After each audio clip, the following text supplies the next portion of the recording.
तो चलिए आज हम लोग डिस्कस करते हैं इस वीडियो में यूसीसी के बारे में। बहुत सारे बच्चे पूछ रहे थे कि यूसीसी क्या होता है, उसके बारे में थोड़ा एक्सप्लेन कर दीजिए।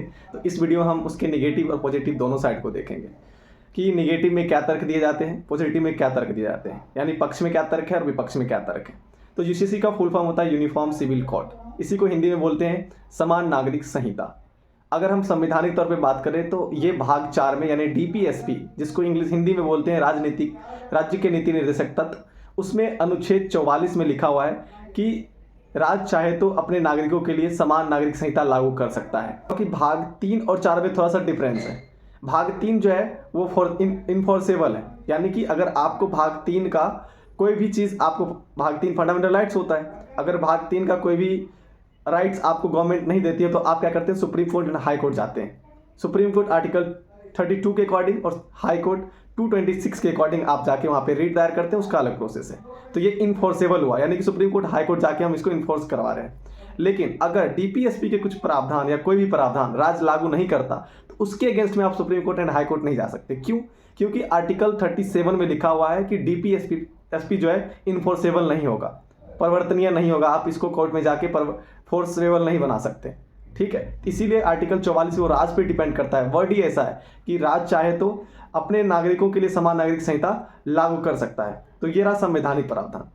तो चलिए अब समझते हैं कोड क्या होता है। कोड दो तरह का होता है, पहला क्रिमिनल कोड, दूसरा सिविल कोड। हमें पढ़ना है सिविल कोड, सिविल कोड के बारे में जानना है, लेकिन उससे पहले क्रिमिनल कोड को भी थोड़ा बहुत जान लेते हैं। क्रिमिनल कोड के अंतर्गत वैसे गतिविधि आती है जो सोसाइटी को इम्पैक्ट करता है, जैसे रेप करना, डकैती करना, चोरी करना, अपराध करना, तो वो सभी क्या आता है क्रिमिनल कोड के अंतर्गत। वहीं सिविल कोड हमें पढ़ना, तो सिविल कोड के अंतर्गत दो व्यक्ति या समुदाय के बीच में जो मामले होते हैं उसको सिविल कोड के अंतर्गत लाते हैं। जैसे कि तलाक देना, विवाह करना, उत्तराधिकारी, बच्चे को गोद लेना, तो ये सभी मामले सिविल कोड में आता है। तो सिविल कोड सभी के लिए अलग अलग है। जैसे कि हिंदू का मैरिज एक्ट अलग है, हिंदू का एडॉप्शन एंड मैनेजमेंट एक्ट अलग है, हिंदू का एक्सेशन एक्ट अलग है। उसी तरह मुस्लिम का अपना पर्सनल लॉ है।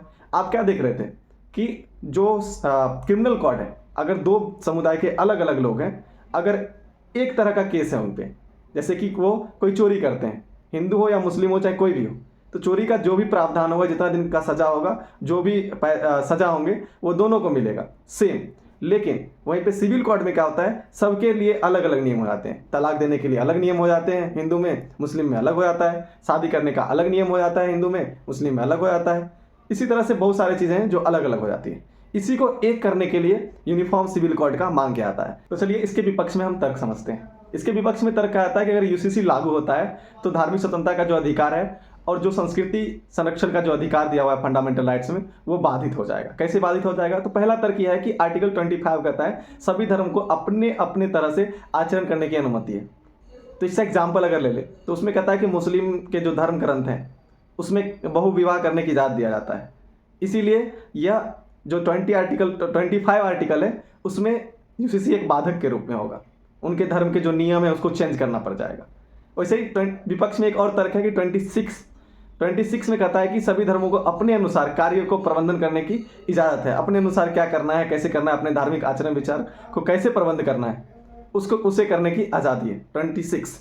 उसी तरह 29 में कहता है कि संस्कृति के संरक्षण का अधिकार है, तो वो भी जो है बाधित हो जाएगा। ऐसा माना जाता है कि यूसीसी के लागू होने से जो देश का जो अनेकता में एकता, वो भी बाधित हो जाएगा। इसी आधार पर 2018 में विधि आयोग ने जो लॉ कमीशन था, उन्होंने यूसीसी को लागू करने से मना कर दिया। अब समझते हैं यूसीसी के पक्ष में क्या तर्क दिए जाते हैं, यानी पॉजिटिव साइड।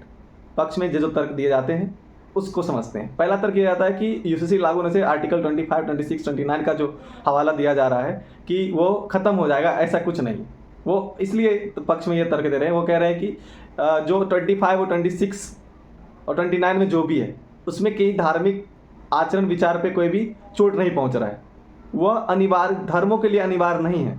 जैसे कि हिंदू धर्म में क्या था, उनका कहना है कि हिंदू धर्म में सती प्रथा भी था, बाल विवाह भी था, अस्पृश्यता भी थी, तो ये सभी खत्म हुआ। ये धर्म का हिस्सा नहीं है, ये अनिवार्यता नहीं है धर्म के लिए। इसके हट जाने से धर्म नहीं खत्म हो जाएगा। तो उसी तरह से वो कहते हैं कि कपड़ा पहनना, शादी, दो चार शादी कर लेना, चाहे बच्चे का गोद नहीं लेना, महिलाओं को अधिकार नहीं देना, ये धर्म की अनिवार्यता नहीं है, ये एक रूढ़िवादिता है। यह एक तर्कहीन सिद्धांत है जिसे हटाने के बाद क्या होगा कि महिलाओं के बीच समानता स्थापित होगी। जो पुरुष और महिलाओं के बीच जो खाई बना हुआ है, पुरुष को उच्च स्तर का देखा जाता है, महिलाओं को निम्न स्तर का देखा जाता है, उनके बीच जो खाई बना हुआ है उसे समाप्त किया जा सकता है। पक्ष में यह भी तर्क कहा जाता है कि हिंदू महिला और मुस्लिम महिला को जो आज़ादी मिली हुई है सोसाइटी में, उसमें बहुत बड़ा डिफरेंस है। यूसीसी लागू होने के बाद सभी जो है एक रूपता से स्थापित होगी और सोसाइटी के जितने भी महिला चाहे किसी भी धर्म के हो, सभी के बीच जो है समानता स्थापित होगा।